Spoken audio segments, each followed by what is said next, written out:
Hello, everyone. Welcome to United and Everything Football. This is episode 19 of this beautiful podcast. It's been another disaster for Manchester United. Obviously, we saw it come in the Champions League. Since Alex Ferguson left, I think we've made it out of the group stages three times. And we barely even qualify. It's still not looking so good for us at the club. That's what we play against. Today we are joined by a very good friend of mine, a brother, Collins Atta Poku Clancy. I'm sure a lot of the United fans are really looking forward to seeing him, and also we have a fair share of Liverpool fans watching as well.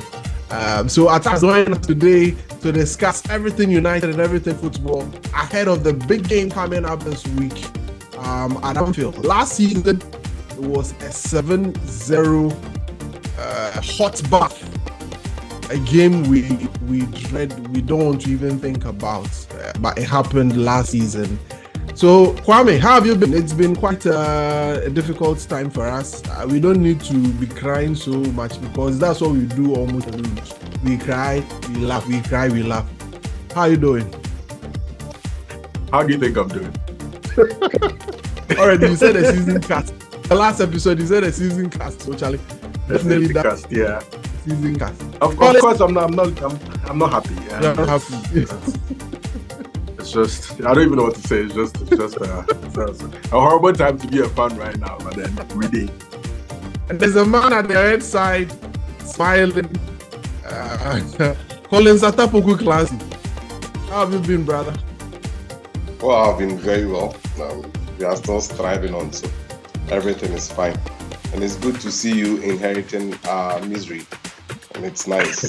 There are days you just call me and tell me, latest by February, your season will end, and I'll just be there reaching for February so that I'll not be competing for anything, and I'll be hating on people. That's where you are currently. Nice to see you. Filling my shoes so well. Oh, great to have you on the show. It's great to have you here with us. Oh, thanks for having me. All right. Okay, so guys, we are going for a quick break. When we come back, we continue on United and Everything Football. As usual, remember to hit the subscribe button and hit the notification bell so that you will get to be notified anytime we release a new episode. We'll be right back after this.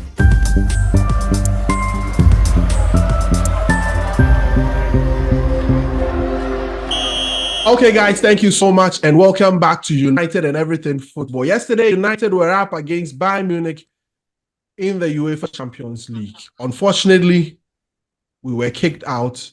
We've recorded our lowest points ever, I think, in the Champions League since the name got changed in the Champions League. We've conceded 15 goals. Erik ten Hag, who has been a very good manager in the Champions League with Ajax, found himself in a very, very, very bad situation with Manchester United. In fact, the records are just something we just cannot talk about. Kwame, I know yesterday we were watching the game, we all knew what was going to happen. I mean, clearly looking at Bayern's record in the group stages of the Champions League and also our form even at home. Yesterday, I had a fun fact that we've lost more games at Old Trafford than we've won. 8 games lost at Old Trafford as against the 7.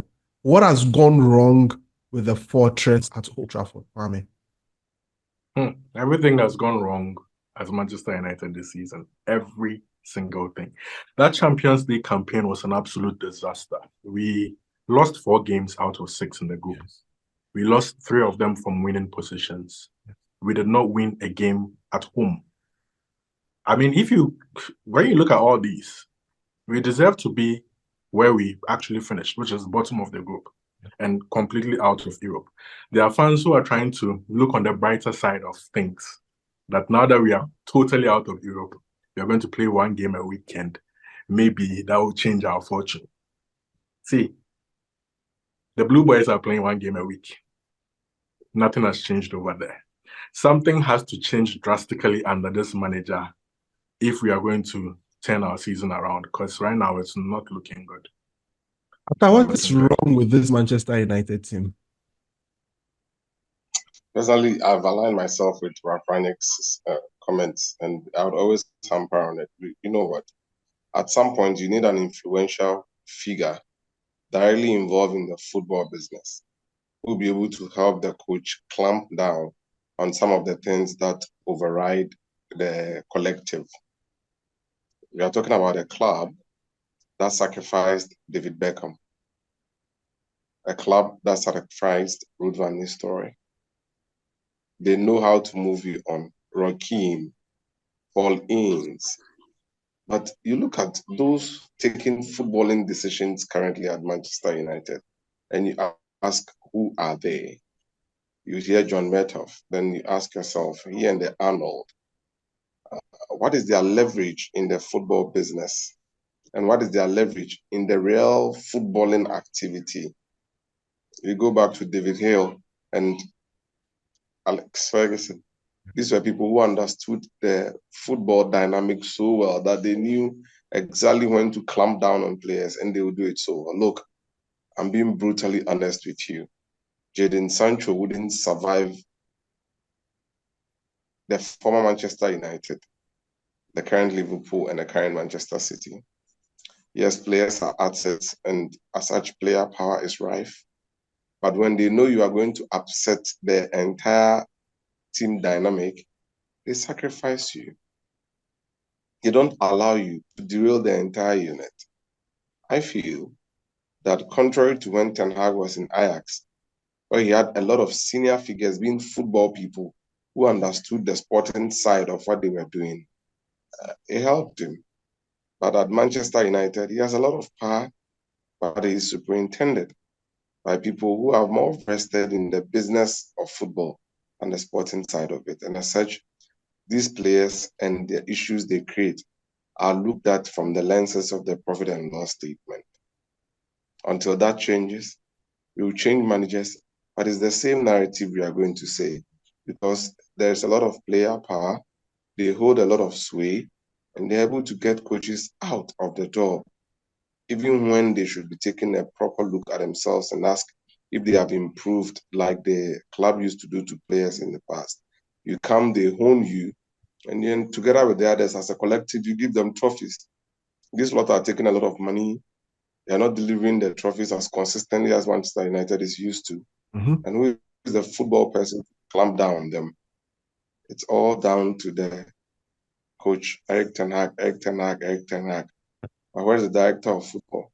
Where's the CEO who understands the footballing decisions and not just the profit and loss statement?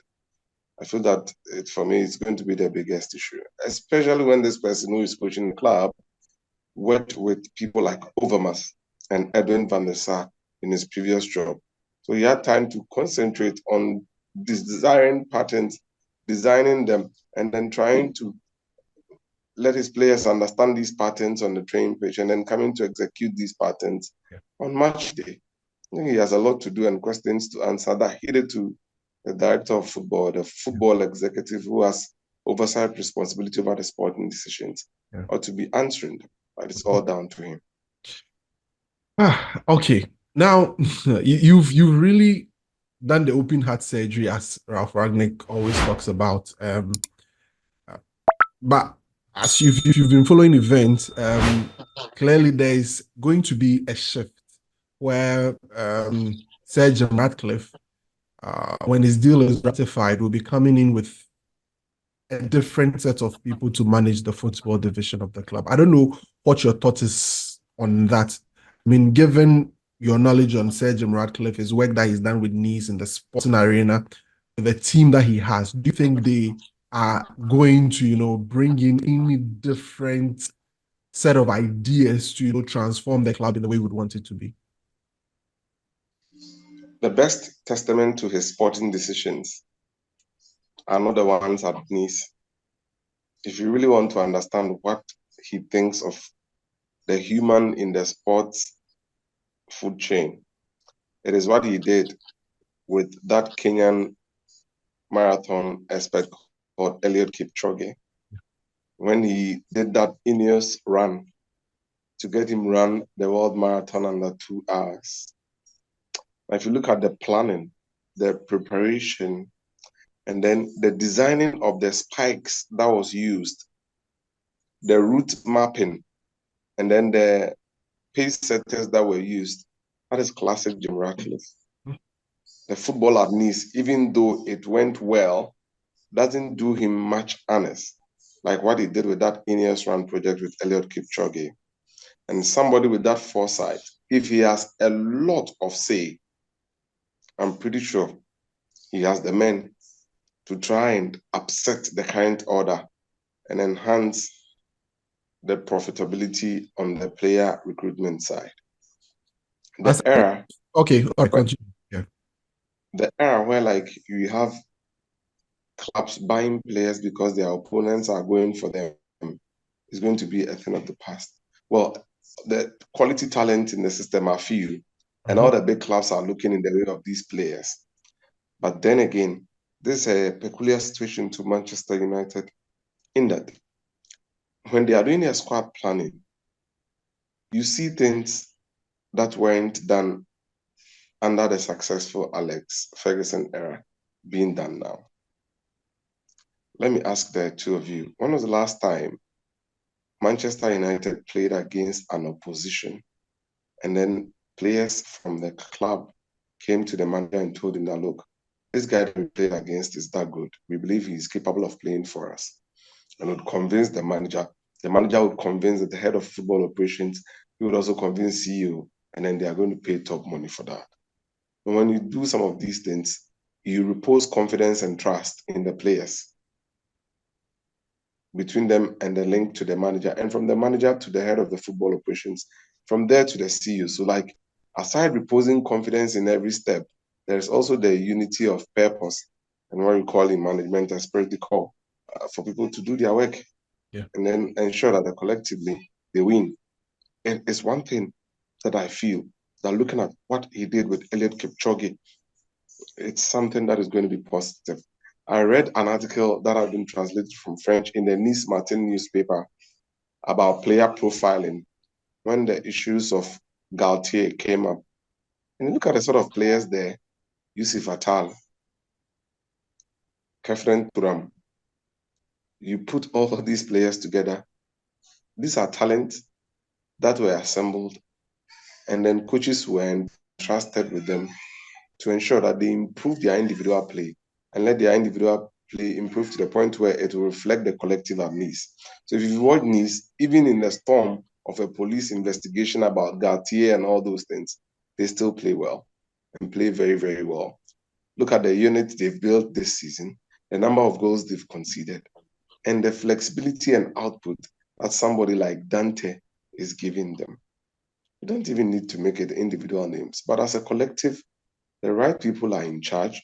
Fournier, who was the director of football there, is one of the big boys in the French system. And he has a lot of contact with the amateur clubs in France. So if you have a good player who is young enough, you quickly bring him to the Nice Academy.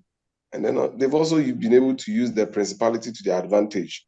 Nice is closer to where Monaco is in the local area. And then they've used it. When it is beyond Ratcliffe, he would go to the other side and ask. That's why he's been dealing with a lot of the football decision makers in Monaco to try and understand some of the things they are doing there and how best he could import some and then explain it to his executives to implement them. So I'm very optimistic. In fact, I understood the clamor for the Qataris and all that. But if Manchester United really don't turn the corner with the coming of the Ineos group, based on what I've seen and read with the Ineos project on Eliud Kipchoge, I would be very disappointed. Kwame. Then we are just cursed. We are just cursed, right? I mean, remember we said these things when we had Damien Komoli in our team? yes. When we bought Aquilani and Carroll and all that. It happens. It's a phase. Eventually, Manchester United will get out of this phase. It's natural. It's a natural cycle. Right. We are definitely not going 30 years. Definitely. Amen.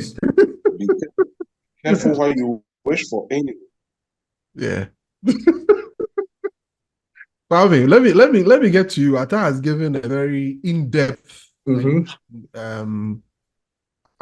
explanation to what to expect. I know he's read a lot about Sir Jim Ratcliffe and, gathered a lot of information about him and tried to make us understand some of the things that he's done. I mean, normally when we look at him, we think of Nice, but forgetting that he's within the sporting franchise. Is there a lot? I think even with other things that you do. Remember, the Ineos is a sports group, not necessarily a football. The cycling team, team, and all of that.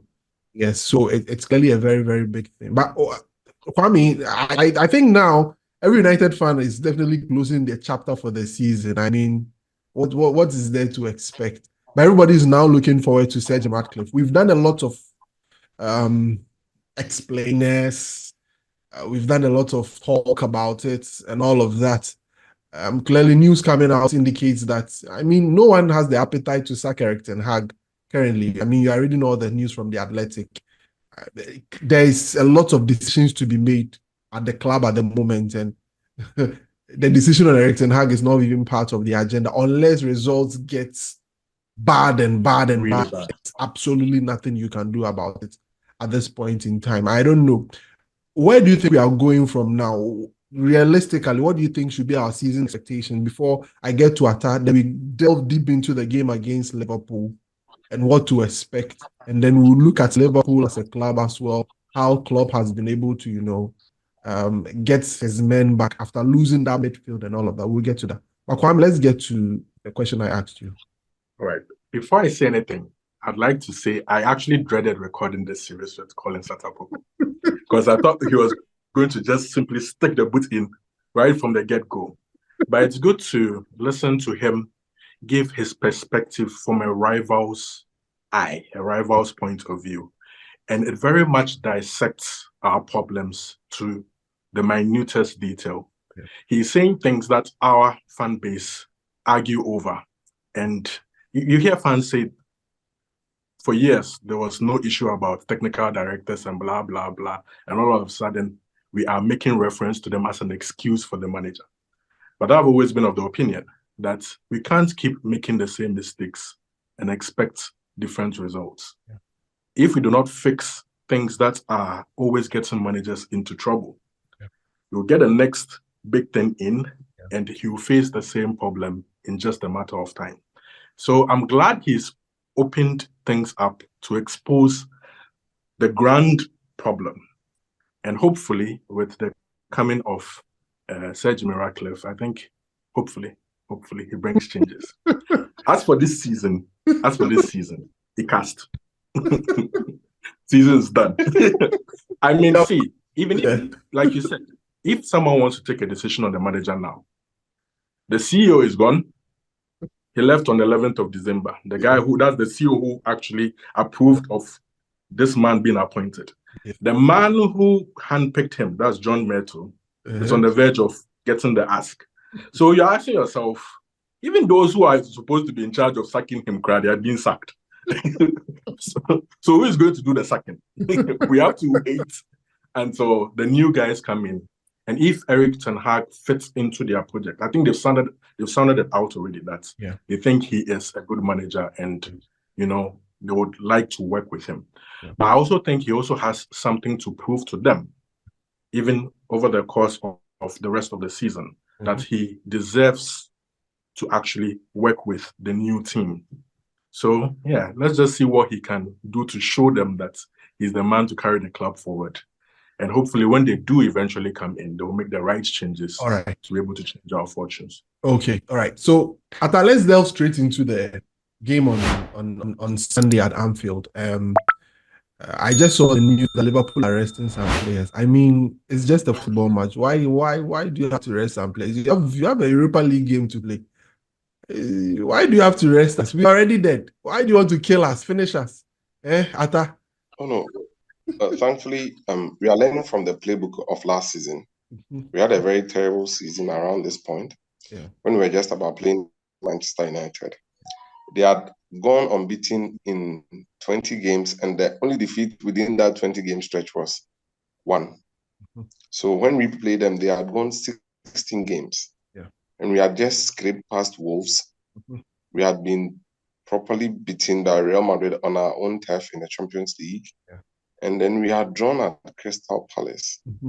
but you managed to win 7-0. So if you look at that and you think form book is everything, you laugh at the wrong side of your mouth. And we have, just like Manchester United, albeit theirs is more extended, we have injury issues that are worrying. Yeah. Alexis McAllister is not there. Yeah. So our midfield will be depleted in some form. Matip is just gone. Robertson is away. So you need to rest some of these boys, especially Trent, Van Dijk, Salah, and the big hitters. Because Sunday to the following Sunday is literally going to define our season. Yeah. If we win against Manchester United, West Ham, and Arsenal, we're going to Christmas on top of the tree. Yeah. And it's something we would want to be on by the time the Christmas period is around. And having secured passage to the round of 16, topping the group means that we are not playing in a round of 32. There's nothing to scrap for. So look, we do the right thing. Rest these boys. Don't let them travel in the first place. I'll be so disappointed if I see the likes of Shiboshlai and co playing in that game, because look, we are depleted. So why do you risk it? Yeah. And we've paid the consequences before. I remember one of those years we went to Midtjylland to play a Champions League dead rubber. Bench Klopp wouldn't listen. Then he played Jota and co, and they got injured. It became an issue. So it's only fair that we do that. But on the game itself, I still feel that it's going to be a close contest. It's not every time that you get this 4-0, 5-0, 3-0. No. Sometimes it changes. And my reason is this.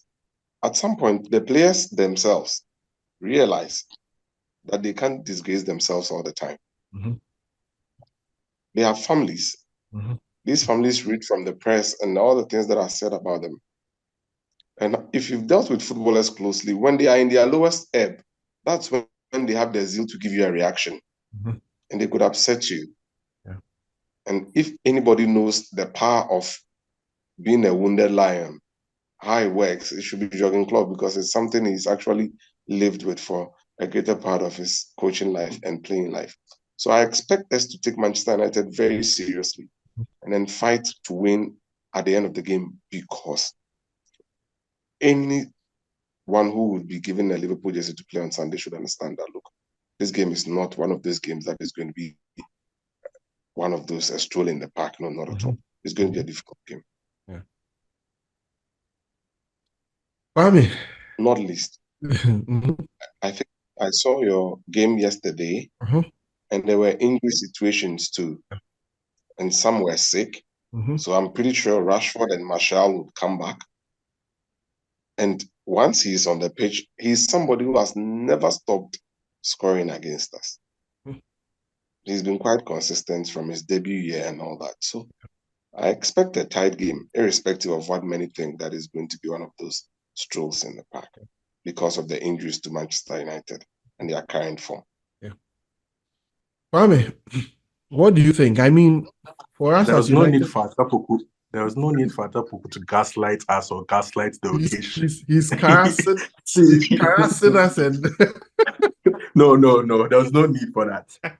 I think they opened a new stand at Anfield this week. They're going to have the largest crowd they've ever had at Anfield, 57,000 spectators. That's an atmosphere on its own, an occasion on its own. Coupled with the fact that they are top of the league now, and then they have momentum.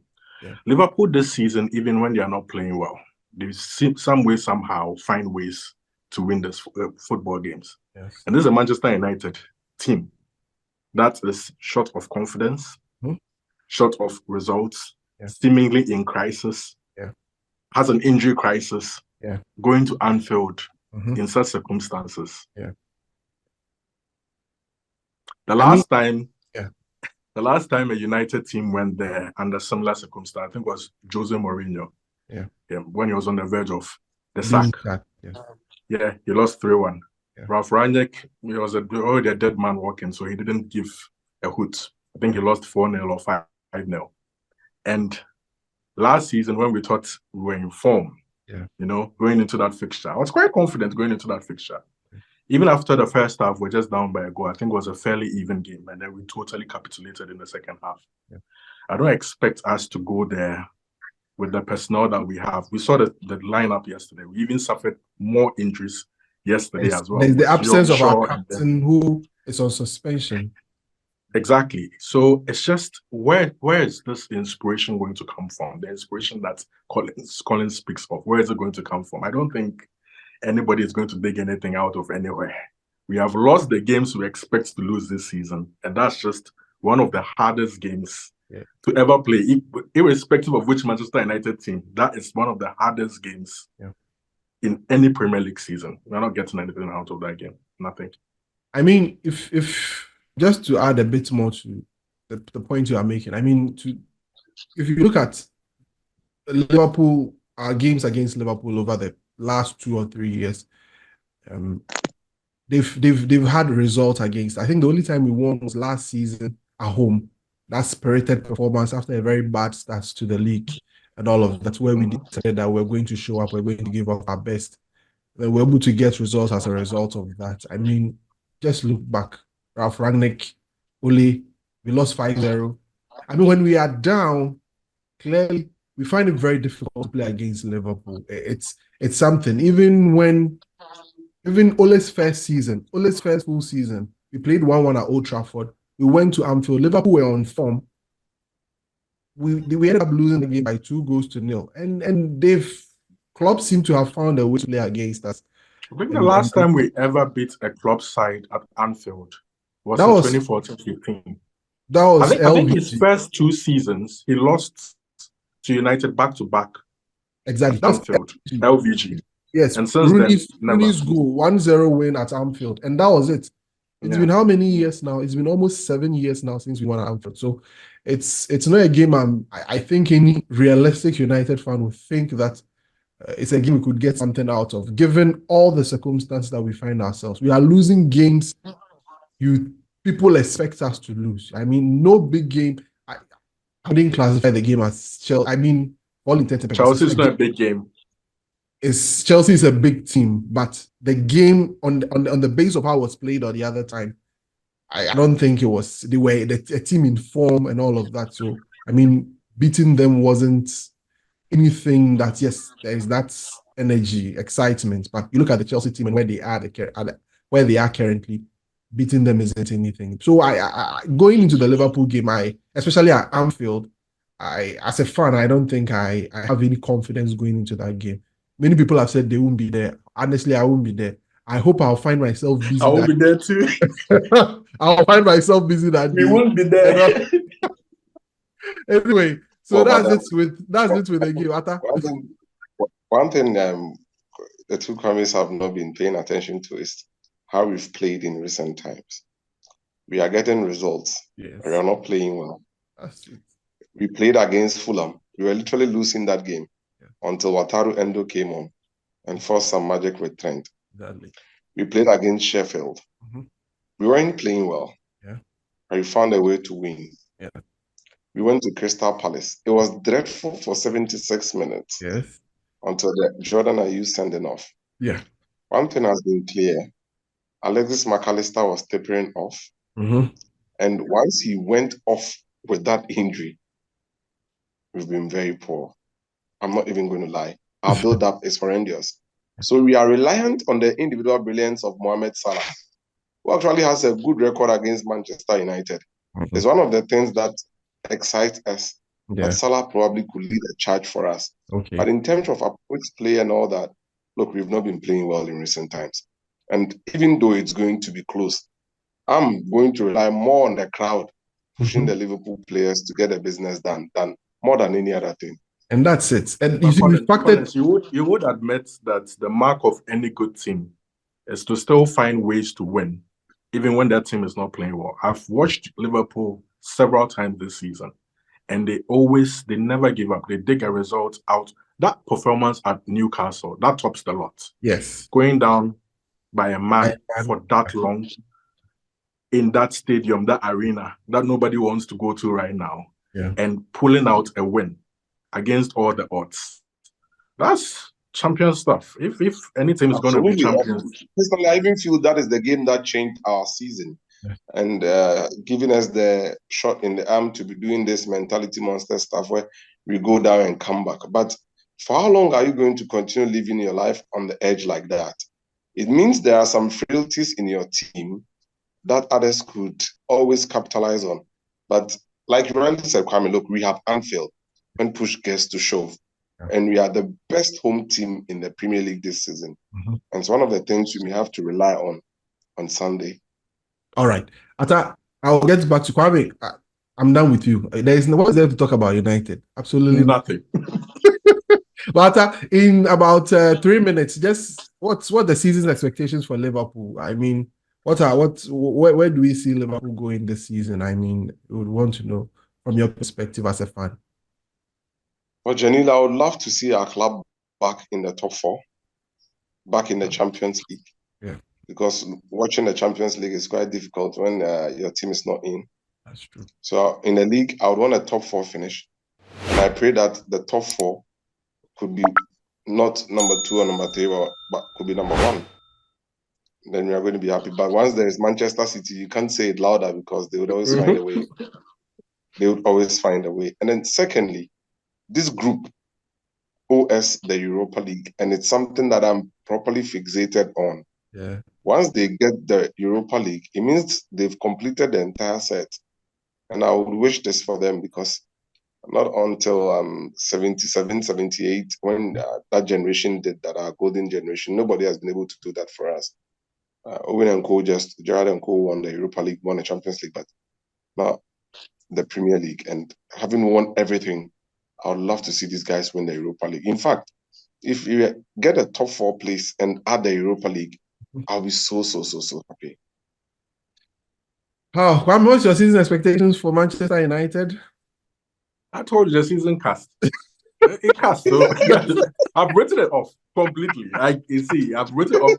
I just want. You remember Arteta's season a couple of years ago when he showed Arsenal something. Yeah. I think he came 5th. He lost out on the Champions League spots to Spurs. Yes. And then they rewarded him the next season with a new contract. Yeah, okay. I just want to see Eric turn the tide and show us something, especially when it comes to the brand of football that he wants to play.